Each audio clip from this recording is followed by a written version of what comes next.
Hey people, welcome back to another Fwoosh review. Tonight I'm taking a look at Bandai's S.H Figuarts Star Wars Battle Droid in Geonosis colors. Now just like the clone troopers, the battle droids have a lot of potential for reuse. Just throw some different colors on it and you can have different ranks, you can have different officers. It only makes sense for companies to come out with a version and then keep releasing it. It's good business. Now the packaging, it's your standard Figuarts box.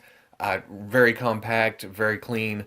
Just a window showing the figure in the front. This is pretty much what we got before with the first battle droid, with the addition of the C-3PO head. That was the little extra push I needed to get this. On the side we got a pretty picture. On the back, more pretty pictures. Some unreadables down here. It probably says something like, "We throw C-3PO's head in there and you belly up to the bar again." Nothing on there. Some more unreadables. Star Wars logo. The thing about this, when I opened the HLJ box, which is where I got this from, the first thing I noticed is the battle droid in the package has got some swagger. He's got something going on there. He's got kind of the Elvis hip thing going. I'm gonna get this open and see exactly what's going on here. Okay, and there we go, all out of the package. And Bandai's been letting me down lately. I don't know what the deal is. We already knew that this was gonna be a good sculpt. I like the different color from the first release of the battle droid, this Geonosis color. It kind of stands out better on the shelf. What little paint there is, it's all clean. It's got a little weathering, a little bit of silver here on the brakes in the sculpt. It's a nice contrast against the reddish brownish color of the body. And then getting to the C-3PO head,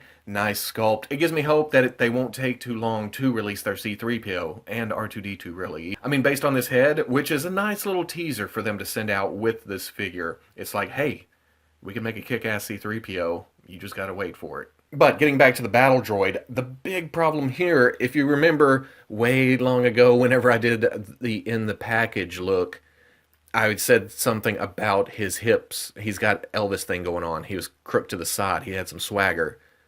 That's permanent. For some reason, this piece right here is shorter than this piece. So when you actually plug it in, right now I have it unplugged so you get full movement here so it won't hinder. But as soon as I plug this in, you can't straighten out the body. It does not go.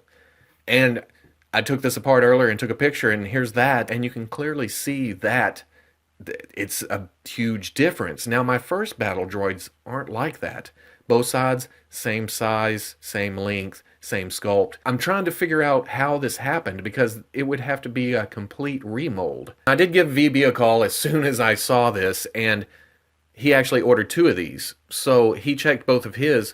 One is right, like the first release of the battle droid, and one is wrong, like mine. Is it a 50-50 split? Did some of the pieces get out, kicked over like this? I mean, it's dynamic, but I don't like being stuck to this position. I mean, it won't go anywhere else. It'll kick forward and back a little bit, but he won't straighten out unless you unplug this right here, and then you get full range of movement.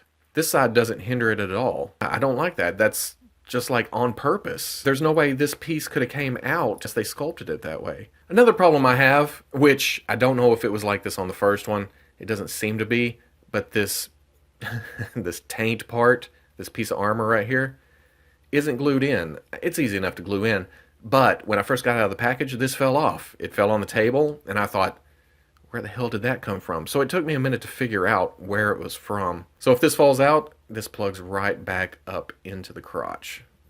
It's a skid plate, I guess. I'm not going to fold it down. I'm not going to go through the articulation because I did that on the first one. And for the most part, it's exactly like the first one. It's just a remold, except for that damn piece right there. What the hell? But I will go over the same problems that I have from the first one. When you lift the arm, if you don't flip the shoulder cap open before lifting the arm, you're going to run into this of that pulling it off, because that, as it comes up, pushes down against this and just pops it off the socket. It's easy enough just to pop back on, but that is kind of annoying. Lift it up, come up, there you go. Not a big deal, but it's just one of those things. And then whenever I'm trying to get the gun in the hands, the first set of knuckles like to pop off right here. I'm not going to pop it off because I don't want to loosen it up, but it does tend to get fiddly whenever you're trying to get the gun in his hand. Other than that, the range of movement's pretty good all around. It's nice and tight. It's fairly easy for him to stand up, surprisingly, given how skeletal he is. How much you would think that it would be top heavy, but once you just get it on a surface, it just stands right up. Not a huge deal there. These antennae, like the first one, it pops out and it has a separate piece that you put in where it makes it look like the antennas are down into the backpack. And then, of course, this blaster. It's a nice sculpt. It has a little paint app to it. It's just hard to get in his hand for the most part. And then finally, to put the C-3PO head on, this just unplugs from the body itself. C-3PO's head plugs right into it. It looks a little large, but if I remember right, that's how it was in the movie. So at the end of the day, I like having another battle droid. I like this color, and I really dig the C-3PO head, but I don't like how I got shortchanged on that side of the ab piece, that torso joint, whatever that thing is.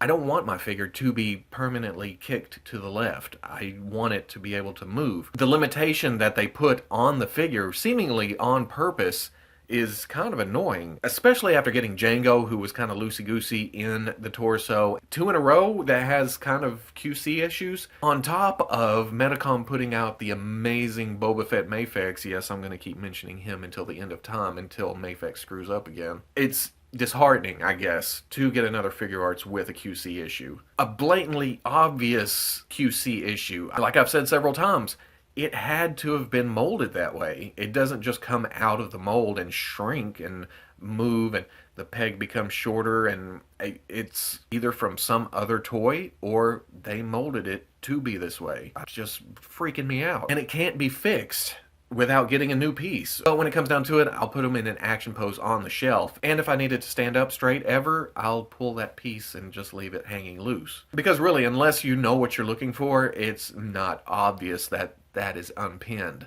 When it's pinned, it's super obvious that he's leaned to the side. So, strategic posing for a Figuarts figure.